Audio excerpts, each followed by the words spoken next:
Hi everyone, welcome to channel twin bros. I am Juhi और आज हम लोग कवर करने वाले हैं chapter food safety and food quality. हम लोग कवर करेंगे मोस्ट इम्पॉर्टेंट एमसीक्यूज जो कि एग्जाम में आ सकते हैं, उनकी बहुत हाई प्रोबेबिलिटी है, and previous year questions also.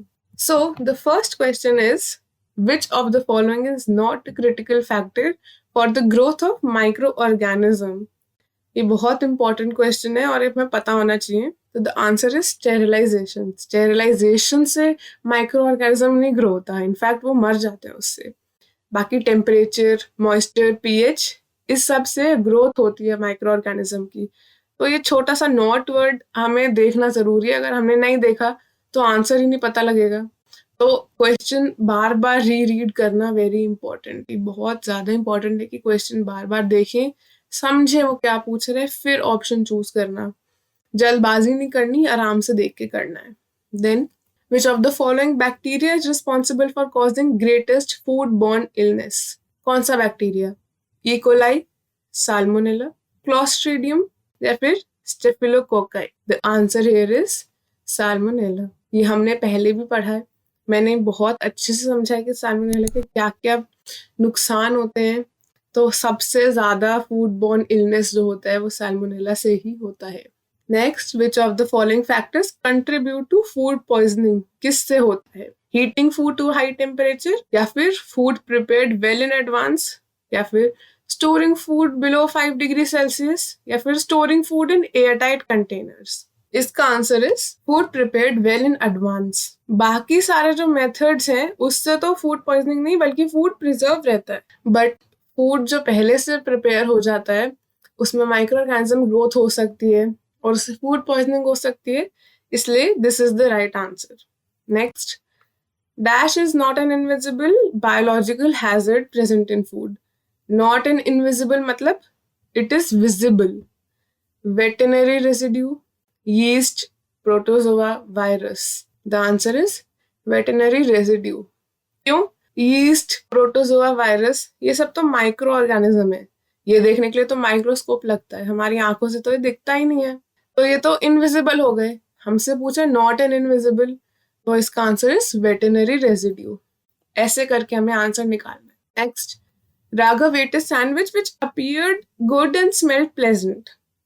Next day, complained of severe stomachache, nausea and vomiting. This could be attributed to, इसका कारण हो सकता है A. Food adulteration, B. Food intoxication, C. Food infestation, D. Food contamination. क्या हो सकता है इसका answer? The answer is food intoxication. Adulteration, infestation और contamination नहीं होगा। Answer is intoxication. इंटॉक्सिकेशन में खाना दिखता तो अच्छा है, स्मेल भी अच्छा करता है, बट वो होता खराब है। तो इंटॉक्सिकेशन की डेफिनेशन, उसका मतलब समझना बहुत इंपॉर्टेंट है यहाँ पे, ऐसे क्वेश्चन बन के आया तो। Then most cases of food poisoning are caused by A. Bacteria and viruses, B. Parasites, C. Fungi, D. Protozoa. तो फूड पॉइजनिंग सबसे ज्यादा किससे होता है? It is bacteria and viruses, बाकी सबसे नहीं। You should know this. Bacteria and virus से सबसे ज्यादा फूड पॉइजनिंग होती है। Then dash is most likely to be a source of food poisoning bacteria. Pasteurized milk, Tetra Pak milk, raw milk या boiled milk. Answer यहाँ obvious है, which is raw milk. बाकी सारे जो मिल्क हैं वो ट्रीटेड हैं, उनमें कुछ ना कुछ कर रहा है, या तो उन्हें बॉईल किया है, गर्म किया है, या उस बैक्टीरिया हटाया है, माइक्रो ऑर्गेनिज्म हटाए हैं, कुछ ना कुछ उसमें ट्रीटमेंट हुआ है। बट रॉ मिल्क, कच्चे मिल्क में ऐसा नहीं है, इसलिए वो कंज्यूम करने के लिए सेफ नहीं है, उससे फूड पॉइजनिंग हो सकती है। Then Vijay is a cook and he suffering from flu. While cooking food, he coughed and sneezed on it. Identify the bacteria that is transferred to food by doing so. ये book में अच्छे से mentioned है, मैंने बहुत अच्छे से समझाया था कि अगर कोई बीमार हो और वो खाने को छू ले या उस खाने को बना ले तो फिर वो उससे ट्रांसफर हो जाता है बैक्टीरिया खाने पे, और फिर वो जो दूसरा इंसान वो खाना खाता है वो उसको हो जाता है। A. Bacillus cereus, B. Staphylococcus aureus, C. Salmonella, D. Clostridium. तो इसका answer is B. Staphylococcus aureus. मुझे इसकी प्रोनाउंसिएशन नहीं आती, बट बेसिकली स्टेफिलोकोकस जो है ये स्प्रेड होता है, सपोज किसी ने वो नाइफ यूज करा जिसको फ्लू था, उसने वो काटा, वो नाइफ के थ्रू खाने में चला गया, खाने के थ्रू वो दूसरे इंसान को ट्रांसमिट हो जाता है वो बैक्टीरिया, स्टेफिलोकोकस ट्रैवल कर लेता है। Then which one of the following statements best describe the effect that food poisoning bacteria usually have upon food? First, it appears normal but tastes bad. या फिर it appears stale and has an off taste. और it tastes, smells and looks normal. या फिर D, it appears and tastes normal but it has an unpleasant smell. तो food poisoning bacteria का क्या effect होता है खाने पे? It taste, smells and looks normal. अभी तो हमें पता नहीं लगता हम कुछ खराब खा रहे हैं, तो उसका बाद में इफेक्ट पता लगता है। खाते वक्त या खाने से पहले तो वो सही लगता है, तो हमें पता ही नहीं चलता कि उसमें कोई बैक्टीरिया है।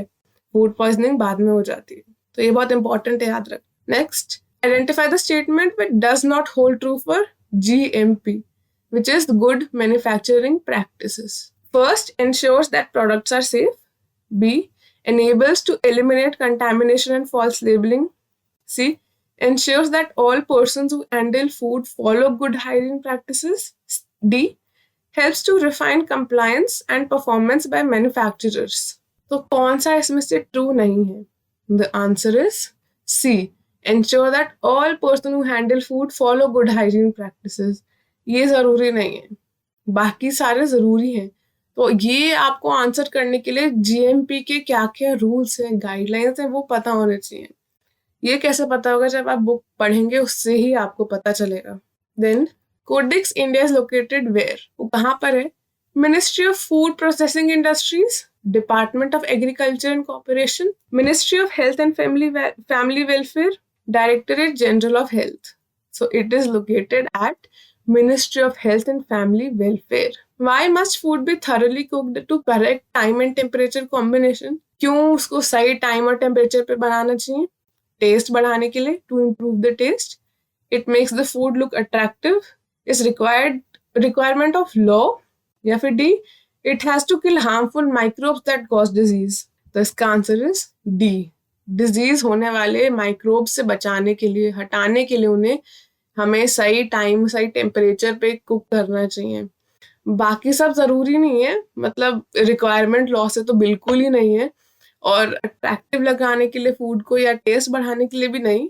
दिस इज सबसे इम्पोर्टेंट कि फूड सेफ हो कंज्यूम करने के लिए। Next, according to ministry of health and family welfare, more than dash episodes of acute diarrhea occur every year in India in children under 5 years of age. A, 200 million, B, 300 million, C, 400 million, D, 250 million.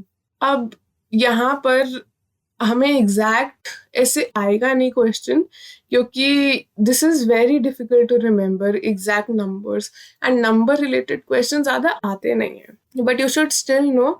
मैंने ये question यहाँ पे इसलिए डाला ताकि आपको पता लगे कि बुक में एक एक लाइन, एक एक वर्ड इंपॉर्टेंट है और याद रखना है। तो अगर आपने पढ़ा होगा तो इसका मतलब है answer is 300 million. Health and family welfare ने बताया कि more than 300 million episodes of acute diarrhoea occur every year in India under 5 years of age. Next, which of the following is not a non-visible hazard in food? Bacteria, yeast, weevil या फिर molds? Answer is weevil. बाकी सारे non visible है, एक weevil है जो visible है। weevil क्या होता है? एक इंसेक्ट होता है, वो पौधों पे, प्लांट्स पे रहता है, ग्रास हॉपर जैसा दिखता है थोड़ा थोड़ा, तो that is weevil. Next, Salmonella present in raw milk and eggs is destroyed by? उसे कैसे खत्म किया जाता है? फ्रीजिंग, हीटिंग, कूलिंग या blanching? Very simple, it is heating. गर्म करने से वो मर जाता है। Among various hazards, dash are an important cause of foodborne illness. Physical या फिर biological या फिर chemical या biochemical? The answer here is biological. Among various hazards, biological are important cause of foodborne illness. बाकी सारे नहीं, सबसे ज्यादा important is biological. Then, while buying an eatable, which among the following will be your priority? खाने का सामान लेते हुए सबसे ज्यादा important क्या होगा? Content या फ्रेशनेस या सेफ्टी या अपीयरेंस? Answer is safety. बाकी सब बाद में देखा जाएगा, बट पहले देखेंगे खाने के लिए सेफ है भी कि नहीं। खा के तबीयत खराब हो गई तो फिर क्या फायदा हुआ। फिर कंटेंट, फ्रेशनेस, अपीयरेंस उसके बाद आता है। In 2017 the membership of codex was dash member countries and 1 member organisation. ये एग्जैक्ट मैंने जैसे बताया कि एक एक टर्म, एक एक नंबर याद करके रखना है, क्योंकि ऐसा क्वेश्चन आ सकता है। तो इसमें आंसर क्या होगा? Here it is 187। तो this is mentioned in book. अगर आप लाइन बाय लाइन पढ़ेंगे तो फिर आपको पता चलेगा कि this is the answer.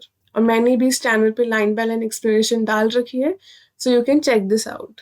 Then FSSA has all provisions in scientific manner which were not specified in the dash ISO, CAC, PFA या ISI. So the answer is PFA. तो PFA is Prevention of Food Adulteration Act, मतलब कि खाने में मिलावट। तो PFA में जो नहीं मेंशन था, FSSA में वो सब कुछ मेंशन्ड है। तो FSSA is better than this.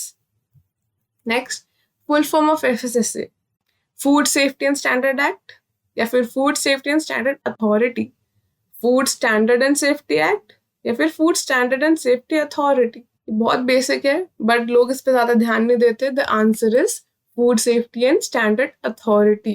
Please note this down. Next, which among the following is voluntary certification scheme?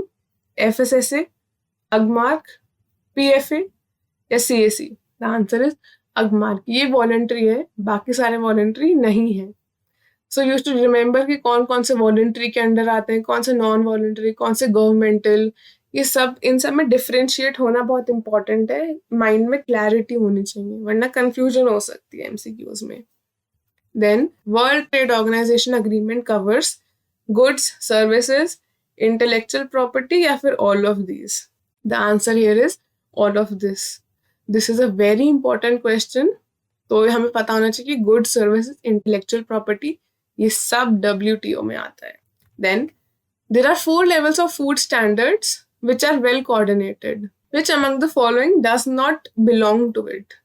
Company standard, national standard, individual standard या international standard? तो इंडिविजुअल स्टैंडर्ड्स जो है, दिस डज नॉट बिलोंग। बाकी सारे जो है 4 standards में आते हैं, बट इंडिविजुअल स्टैंडर्ड्स को ऐसा स्टैंडर्ड है ही नहीं। कंपनी स्टैंडर्ड होते हैं, एक नेशनल स्टैंडर्ड होते हैं, इंटरनेशनल होते हैं, इंडिविजुअल स्टैंडर्ड जैसा कुछ नहीं। Which among the following is an international organisation? FSSAI, ISO, ISI या BIS? The answer is ISO, which is International Organization for Standardization. Next, which is not true for ISO? It is international organization या फिर governmental organization या non-government organization या voluntary organization? Not true. The answer is governmental. ये कोई government की organization नहीं है, but हाँ ये international है, non-governmental भी है और voluntary भी है, बस ये governmental organization नहीं है। Next, Ram added some cheap and impure substances while selling raw edible products with the purpose of profit making. इसको क्या कहते हैं? This is an example of food contamination, food adulteration, food impurity या food fortification. This is very important question और बहुत easy भी है। इसका आंसर is food adulteration, मतलब प्रॉफिट कमाने के लिए खाने में कुछ भी मिला देना which is not edible or not healthy for us, और impure उसको कहते हैं फूड एडल्ट्रेशन। फोर्टिफिकेशन नहीं है ये।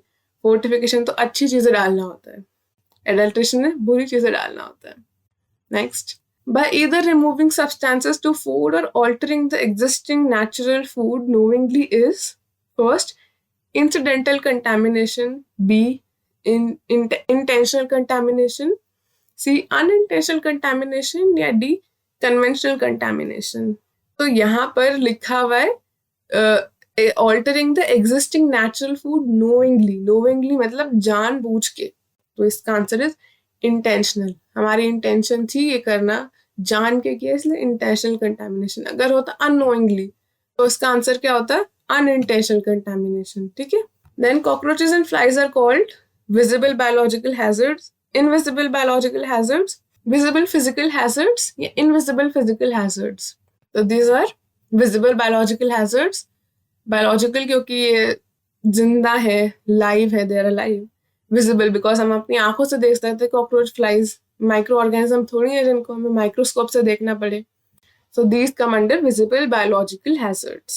Fungus on bread is an example of microbial hazard, biological hazard, physical hazard या फिर chemical hazard. It is microbiological hazard because हम फंगस को नहीं देख सकते, वो microbiological hazard है, बहुत छोटा है, वो दिखता नहीं है ब्रेड पे. Biological, physical, chemical तो वो नहीं है. This is a very important question. ये तो पता होना ही चाहिए. Bacteria multiplies very quickly and may double their number every 50 minute या 20 मिनट, 30 मिनट्स या फिर 60 minutes. The answer is 20 minutes. This is very important, you should remember it, 20 minutes. And with this हमारा चैप्टर खत्म होता है. I hope आपको समझ आया हो. अच्छा लगा हो तो please like this video and share it with your friends. Thank you for watching.